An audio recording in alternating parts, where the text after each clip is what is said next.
Hello everyone, my name is Rewaj Chettri. I'm the founder and CEO of Any.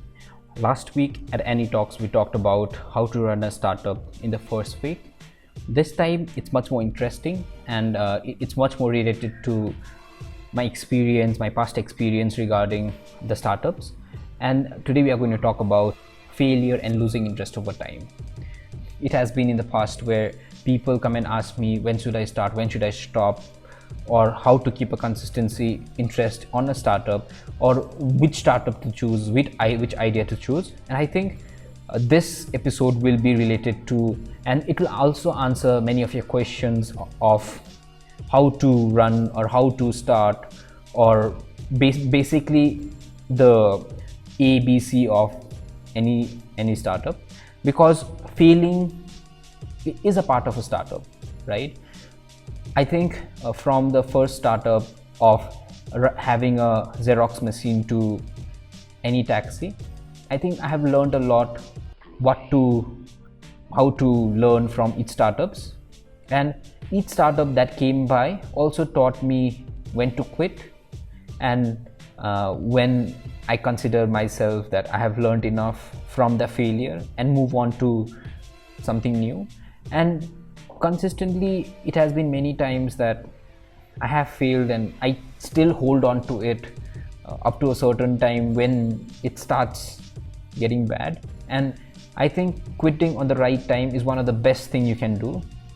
And it's not that every startup you start becomes a big success, but it totally depends on when you quit, learn from it, move on to the next, and keep on doing it till the time you find your thing, or you find the startup which you love the most, which you are passionate about, which you plan to drive and take it to the next level. For me, it's Any Taxi. I started this in 2015 it was full time, but it was founded in college, in my second year of my college, 2013, when I was 19 years old. And today it's around 5 years. From 15 I was more serious that okay, I want to do this. From 16 October I hired my first employee, and today it's just going and going and going on and on. And there were startups which I started and I quit in the first week. There was startup which I started and quit in the first month. There were startups which I ran for a year and then quit. One of the most recent was a laundromat in Gangtok named Washer. So I started it for washing hotel linens, and initially it was fine, but I lost interest over time, right? So over the time I started and I saw it very lucrative, but with time I lost interest, and eventually I stopped giving time to that startup, and later on I had to quit. So I think failure, to me, it's a complete learning experience. I have failed, I think, the most number of times because I have started the most number of times. And for me, each failure taught me different things. Some taught me that thing is not for me. But there were many startups, like I started a coupon website when I was in college, and it taught, right now when I have to think about a coupon or affiliate marketing, I know the inside out. So even though when you are starting something and you might think that it might not be important to you, or you might not start the same kind of business in the future, but I think every learning, it's eventually beneficial with the future startups you do. And I think that way I learned a lot from how to basically run a marketing campaign, how the coupon works, how to do affiliate marketing. And I think Coupon Daily taught me a lot of that. Talking about in this context, in my college, that is Northeast Regional Institute of Science and Technology, nearest. So I started a social media when I was in, I think, around third year. And it eventually went on to become the Institute social media page. And when I was in college, I learned a lot about what people wanted. And I think the name of the social media platform was Nearest News. You can still find it on Facebook. And with that, I also learned a lot about how to run a media campaign. And that is how I learned a lot about PR, what people need, and what kind of basically buzz you can create. And I think even though that didn't give me any monetary benefit across the college time, but right now to think of, I think that's one of the best thing I've learned, how to engage with people and what kind of content people like, and the timing of when the content should be published. And I think that has helped me a lot. And there was startup which also taught me different about e-commerce. So I started a website called Sikkim.com, SEEKIM.com. So it was started when I was around 4th year, when I was about to leave the college. And that startup taught me a lot about payment gateways and how to integrate them, how does the payment gateway work, how does the e-commerce work. And eventually running AnyTaxi, when we were moving more into from an inquiry website to a e-com or a travel commerce. And I think that helped me to improve with time. And I did learn ins and out, even though I didn't sell anything from Sikkim.com, not even a single item, even though I built the entire business. But yeah, I think the takeaway from your failed startups might be the experience you gain from it, and which is invaluable. You can learn anything, like when you know that you have done something and you have failed, and you know why you failed, and you get so much of learning. And I think that failure builds you for future. So failure, to me, I don't take it very seriously, because for me it's more of learning experience, and I love failing. So I think most of the entrepreneurs today fear failing, and my advice to everyone watching this is, there's no tomorrow. Work that way.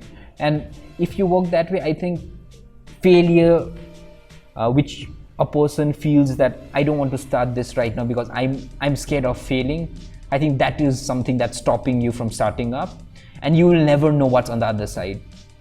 So for me, it's a constant challenge, a balance between doing what I love every day and hustling with all the ideas that I have. And maybe if it works, well and good. If it doesn't work, I take away something. That is learning. So second part of what I want to talk about today was losing interest over time. It did happen to me a lot. I think one example I gave you about my laundromat in Gangtok and how I lost interest over time, because that business was not for me. And people do lose interest over time. And business like AnyTaxi, and this 2019 is the 5th year of running the same business. And I still love coming to office every day. I still love what I do. And I just enjoy the entire process of building this company, or building the system, building the process. So I think how do you keep interest in something you love? First thing is work on your passion. Don't work for money, because when you start making money, you lose interest, because you have achieved what the entire purpose of why you started for. So for me, AnyTaxi doesn't mean making money. It means more of how I engage with different people across the world, how I help people travel across the world, how I want to make a vacation of a person who has saved for 10 years to travel to any of the destination we provide for, and to give the best of what he has saved for.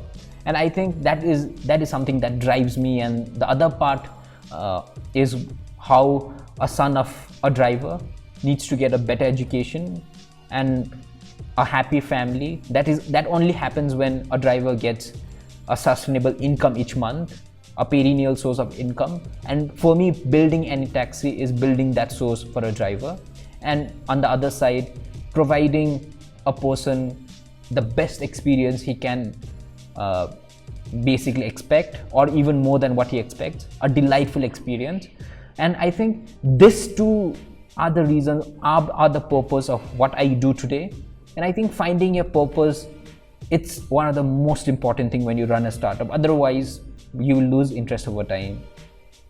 And for me, one reason is, I think, why I love this business, or why I also love what I do. It's because you can't have a business where there is no source of income, because money is eventually needed. Because one example I can give you, which I started in 2016, Seasum. So it was a music app. like I was enjoying the entire process, but I couldn't sustain the company because it wasn't profitable. Like I couldn't make money. And for me, making money is not so important, but at the same time, to run a company, you need to feed many people, you need to hire many people, you need to pay many bills. So when a company doesn't make any money, it's really difficult to run it.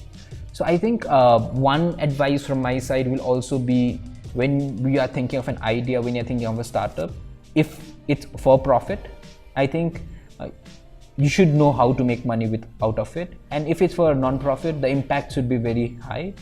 And if you are working in different development sector, right now, I think even the startups which are running for non-profit are also trying to create a sustainable source of income or sustainable way to run and manage the startup. But my experience as of is more for profit. So I think when you are running an organization, for an organization to make money, if not initially, with time, or when you start hiring people, because one thing is that a better facility always motivates people to come and work for you, maybe a better workspace, a better culture. So I think it's very important, all of those factors that comes into play. One thing which I want to share today is like what were the factor which kept me motivated, is because I always knew what's next. I always knew. I'm always 2 steps thinking towards, before I reach to a certain level, what will I do after that? And basically having that strategy in place and having that plan in place, having that process in place, having that system in place always helps and motivates you for a longer run. And I think every entrepreneur wants to hit that home run, take the startup global. And I think that for that reason, a startup needs to be very unique. And whenever you are starting something, it's very important that you should always have a proper market research, that there is no as such startup which is so similar to you, or which has the same purpose, same values, and doing the same thing. And I think that will always bring conflict over time. Competition will be there, but you should always have something more tangible to beat a competition over time. And my suggestion will be to work more on the culture of the company, work more on the strategy, work more on maybe a 5-year plan, 10-year plan, or where you see the company in future. And if you have that in place, it's very, if you have the blueprint, I think that also keeps you motivated over time, and you might not lose interest over time. One more thing which I want to basically talk together about failure and losing interest over time. It's apparently very interconnected, that when you lose interest over time, basically the startup fails, right? So keeping yourself motivated, keeping yourself on the go, I think it's one of the most important.